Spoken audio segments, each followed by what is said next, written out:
Hi guys, this is यागेट। Welcome back to the channel. आज की इस वीडियो में हम जानेंगे वोल्टेज रेगुलेटर के बारे में। 7805, 7809 और 7812 वोल्टेज रेगुलेटर के बारे में। गाइस 7809 वोल्टेज रेगुलेटर कुछ इस तरह से होता है जिसके 3 पिन्स होते हैं और 7805 और 7812 का भी 3 पिन होते हैं। इसमें देखो ये 7809 लिखा हुआ है इसमें, तो यह 7809 का वोल्टेज रेगुलेटर है। और इसमें देखें तो इसमें 7805 लिखा हुआ है। ये आप लोगों को सही से दिख नहीं रहा होगा लेकिन इसमें लिखा हुआ है, ठीक है। तो ये हो गया 7805 और 7812 का भी सेम इसी प्रकार से होता है। गाइज इन तीनों में 3 पिन होते हैं।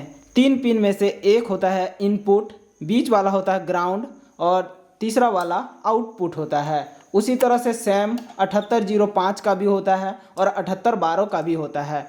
वोल्टेज रेगुलेटर होता क्या है गाइस? वोल्टेज रेगुलेटर एक ऐसा आईसी है जो कि कांस्टेंट पावर सप्लाई को आउटपुट देता हो। जैसे कि आप इसमें अगर मान लो ये ये है 7809, तो 7809 में 11 वोल्ट इनपुट पावर सप्लाई दोगे, 11 वोल्ट से लेकर 35 वोल्ट तक इनपुट पावर सप्लाई दोगे तो इसमें कांस्टेंट आउटपुट वोल्टेज 9 वोल्ट देगा। और अगर 7805 का बात करें तो इसमें 7 वोल्ट से 35 वोल्ट इनपुट दोगे, उसके बीच में कोई सा भी पावर सप्लाई इनपुट दो तो हमेशा यह आउटपुट 5 वोल्ट ही देगा।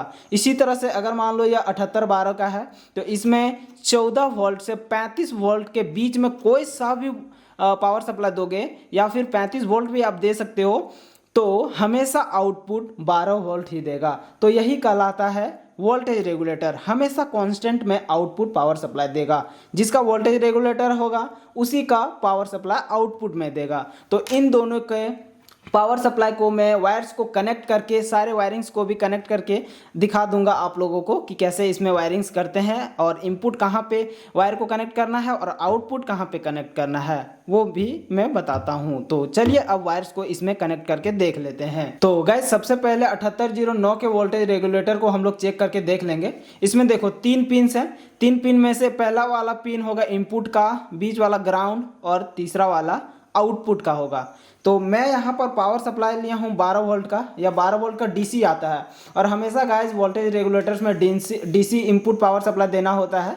तो इसमें 12 वोल्ट का डीसी आउटपुट पावर सप्लाई यह आ रहा है। मैं अडाप्टर से यूज़ कर रहा हूँ। आप चाहे तो ट्रांसफार्मर और रेक्टिफायर के बाद से आप यूज़ कर सकते हो पावर सप्लाई। तो यहाँ पर देखिए ये है नेगेटिव और ये पॉजिटिव। तो जो पॉजिटिव वायर है 12 वोल्ट का वो हमें इनपुट में यहाँ पे कनेक्ट करना है और जो ग्राउंड वाला है वो हमें कनेक्ट करना है बीच वाले पिन में। तो देखो ये कनेक्ट हो गया यहाँ पे बीच वाले में और इसमें पावर सप्लाई मेरा आ रहा है। तो पहले मैं आप लोगों को पावर सप्लाई चेक करके दिखा देता हूँ। तो ये रहा मेरा मल्टीमीटर। इसमें डीसी में 200 वोल्ट पे मैं सेट कर लिया हूँ। और ये देखिए पॉजिटिव वायर को पॉजिटिव से मैंने टच किया और नेगेटिव को नेगेटिव से। तो देखो मल्टीमीटर में 12 वोल्ट इनपुट दिखा रहा है। और यही आउटपुट वोल्टेज में चेक करें तो नेगेटिव ही रहेगा। देखो बीच वाला पिन और तीसरे वाले पिन में तो हमेशा यह 9 वोल्ट ही आउटपुट देगा, क्योंकि यह 7809 7809 का वोल्टेज रेगुलेटर है, इसीलिए यह 9 वोल्ट ही कांस्टेंट आउटपुट देगा। देखो पूरा 8.9 दिखा रहा है, मतलब कि एकदम सिमिलरली 9 वोल्ट का ही है। तो कुछ इस तरह से आउटपुट देता है 7809 का वोल्टेज रेगुलेटर। यहाँ पे 2 वायर्स को आप कनेक्ट करके यूज़ कर सकते हो। अब गाइस ये 2 वायर्स हो गए। ये 2 वायर्स को आप कहीं भी यूज़ कर सकते हो, कहीं भी इनपुट पावर सप्लाई दे सकते हो। इसका अगर एम्पियर का बात करें तो 1 से 1.5 एम्पियर का आउटपुट पावर सप्लाई ले सकते हो।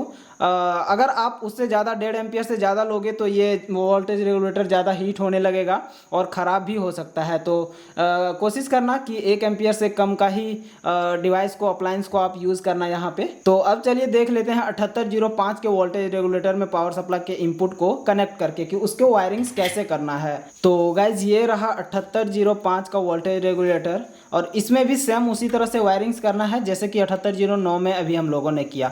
इसके इनपुट में हमें कनेक्ट करना है इनपुट पावर सप्लाई वाला वायर और बीच वाला ग्राउंड होता है तो ग्राउंड को कनेक्ट कर देना है नेगेटिव वाला वायर। उसके बाद आउटपुट में हमेशा 5 वोल्ट आएगा क्योंकि यह 7805 का वोल्टेज रेगुलेटर है। तो देखो ये इसको भी चेक करके देख लेते हैं। ये देखना, पॉजिटिव को मैंने पॉजिटिव से लगाया और नेगेटिव को नेगेटिव से, तो देखो आउटपुट में इनपुट में 12 वोल्ट आ रहा है और आउटपुट में देखना, देखो हमेशा 5 वोल्ट ही आएगा। 4.9 मतलब कि सिमिलरली 5 वोल्ट है यह। तो कुछ इस तरह से वोल्टेज रेगुलेटर्स काम करते हैं और इस तरह से आप यूज़ ले सकते हो।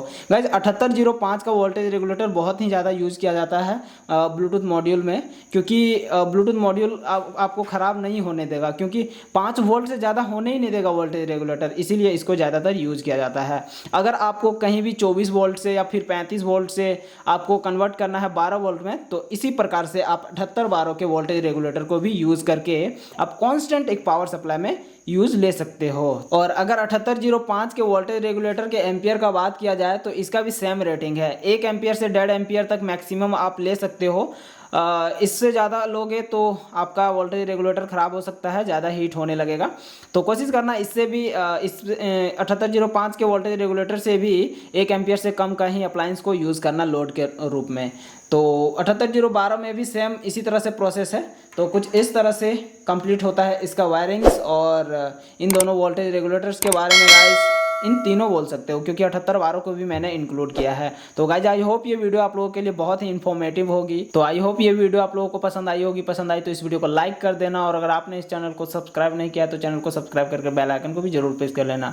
थैंक यू गाइज, इस वीडियो को यहाँ तक देखने के लिए। मिलता हूँ नेक्स्ट वीडियो में, तब तक के लिए bye bye. Keep watching more videos on ER Greats YouTube channel.